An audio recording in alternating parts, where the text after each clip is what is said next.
The 11-inch iPad Pro display is 1,194 by 834 points at 2x resolution.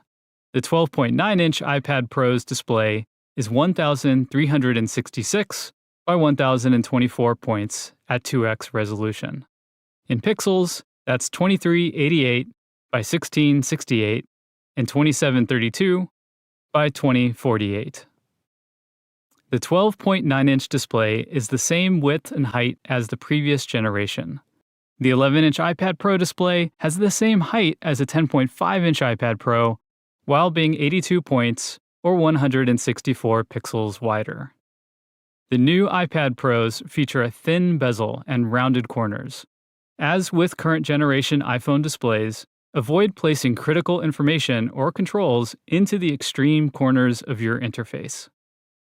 For many apps, the status bar and UI kit navigation bar, toolbar, and tab bar will automatically inset elements correctly.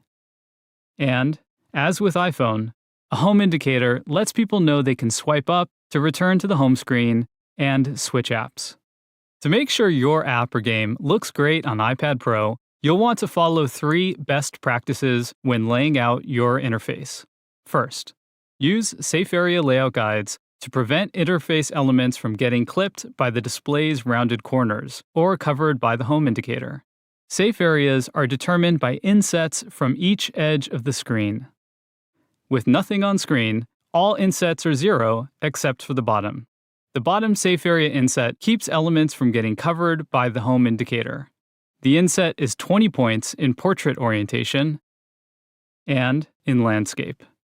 While it may be tempting to put UI elements on either side of the home indicator, it's not recommended. The home indicator is centered in the display. In a split view, its position relative to your app will change and may cover interface elements. When a status bar is displayed, the top inset value is 24 points. That's slightly taller than the 20-point top inset on iPhone and previous generation iPads. A quick but important side note. Apps running in SlideOver will have 0 height top and bottom safe area insets. The safe area is further inset to accommodate a navigation bar and tab bar or toolbar. In both orientations, the left and right safe area insets are 0.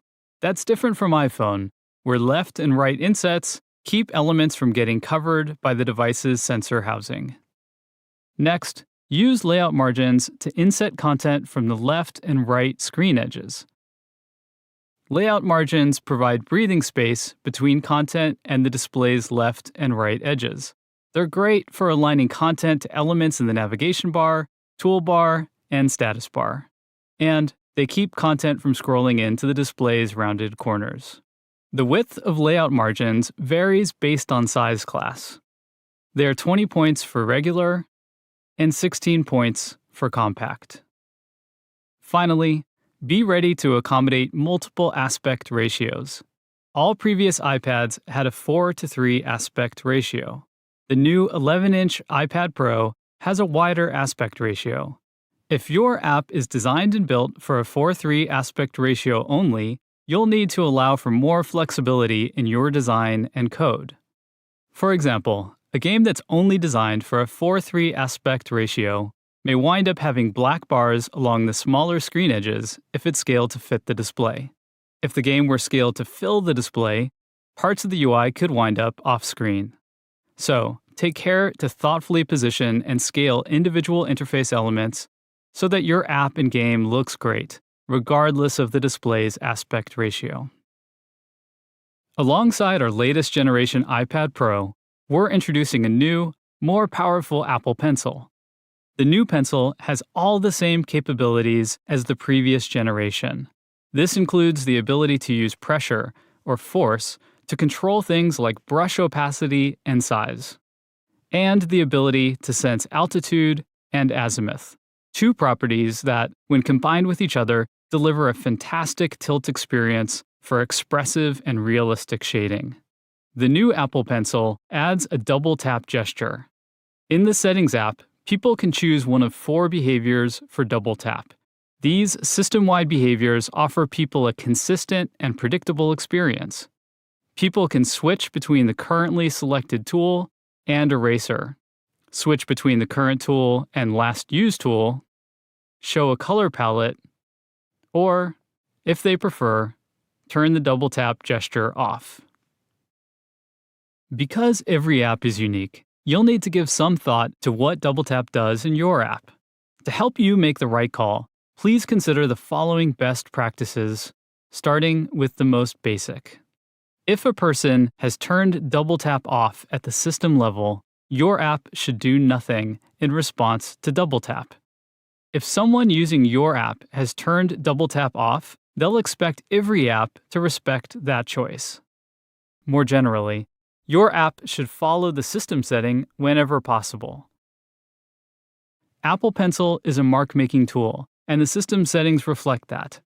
If your app has multiple drawing tools, an eraser, and color palette, people will expect your app to mirror whatever choice they've made in settings. Being inconsistent will make your app less intuitive, especially when multitasking with another app that supports Apple Pencil. If you decide to offer another behavior for double tap beyond the choices shown here, make that custom behavior opt-in, meaning it should be optional and not enabled by default. Display the option to enable your custom behavior within your app's settings.